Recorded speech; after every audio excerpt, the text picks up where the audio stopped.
When you close your eyes and picture Antarctica, you probably see lots and lots of ice with maybe a few penguins sprinkled in. And if you push your imagination further, what do you get?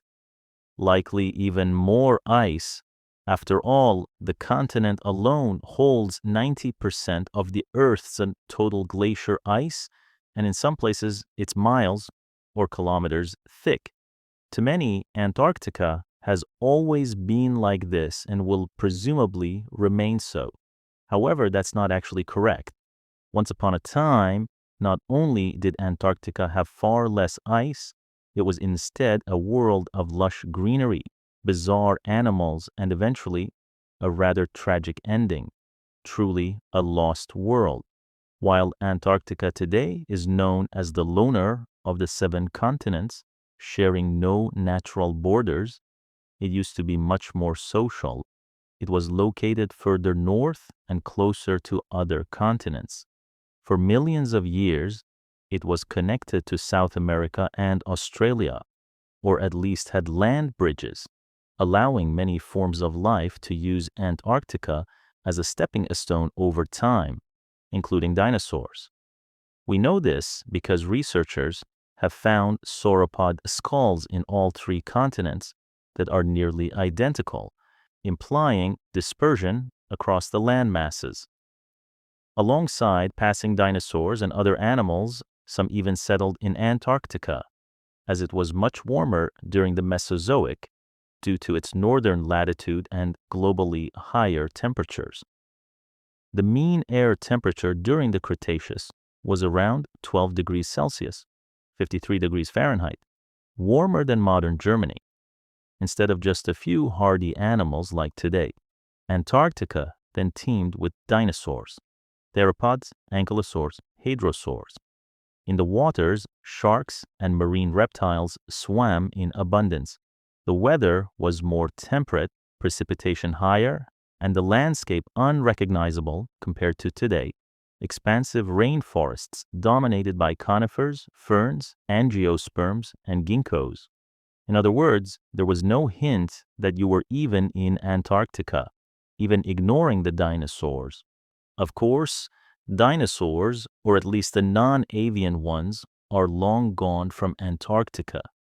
Despite being on its own tectonic plate drifting south, the continent faced the same catastrophic events as the rest of Earth during the dinosaur-ending asteroid impact.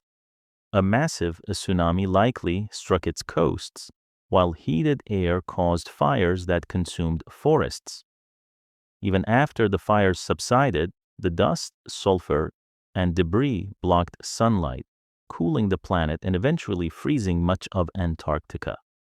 Where many get it wrong is assuming Antarctica remained a frozen wasteland. In fact, it recovered and flourished, reaching levels of life possibly even greater than during the Mesozoic. Contrary to the idea that the Cenozoic is cold, Antarctica became a warmer thanks to a super greenhouse effect after the Cretaceous. Rising carbon dioxide drove global temperatures higher, though the exact source of the CO2 remains uncertain. During the Paleocene and Eocene epochs, the Earth was far warmer than today. During the Eocene thermal maximum, Antarctica may have averaged 25 degrees Celsius, 77 degrees Fahrenheit, similar to modern Kenya. Despite having drifted south, it still hovered around 60 degrees south, allowing diverse plant life to thrive, creating a landscape akin to a tropical island with palms, swamps, and waterways instead of glaciers. Don't get your hopes up too high, though. Surviving there was far from easy. Today, the largest terrestrial predator in Antarctica is a flightless insect about the size of a small ant. Back then, it was a different story. Terror birds, like forest wrasses, ruled the land.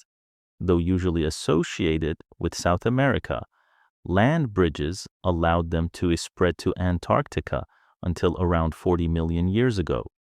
These apex predators had powerful curved beaks to rip prey and strong legs ending in sickle claws, making them terrifying hunters. Antarctic specimens, still undescribed, were likely enormous, standing up to 8 feet, 2.5 meters, tall and weighing over 130 kilograms, 290 pounds.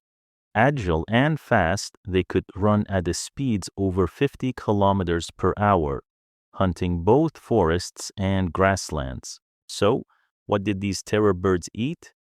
Thanks to land bridges, Antarctica also hosted an array of mammals from South America. Fossils from the La Meseta Formation, present-day Seymour Island, show a rich diversity from the Paleocene to the Eocene. Among these mammals were the estopids, a now extinct group of rhino-like herbivores, like Trigonostelops and Anakion, ranging in size from penguin-sized to over half a ton. The largest confirmed land mammal was Notiolophus, possibly weighing up to 400 kilograms, 880 pounds, feeding on nutrient-rich flowering plants. Other unusual mammals included Victorionia, with highly specialized nasal openings, likely for grasping plants, filtering dust, or thermoregulation. These mammals weren't alone. Antarctica hosted marsupials too. Though we associate marsupials with Australia, they evolved in South America and spread through Antarctica, later reaching Australia. Groups like Dromaeotherium and Microbiotheria existed, with Monito del Monte as the only surviving relative today. Predators weren't just terror birds. Crocodilians lived there too.